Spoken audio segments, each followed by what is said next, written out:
Hidup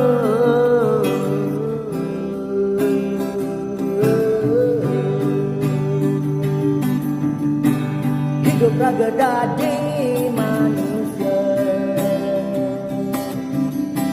tak pernah luput dari salah dan dosa. Hidup raga dimat kepada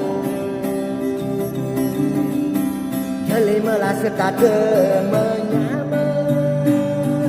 Yang raga kita berasa, jalan raga saling ngerti sesama. Jadi son raga berbekal dosa. Ingat sesana langit jadi raga, ingat ken raga pang mempetikannya berdosa, dan raga saling menyama.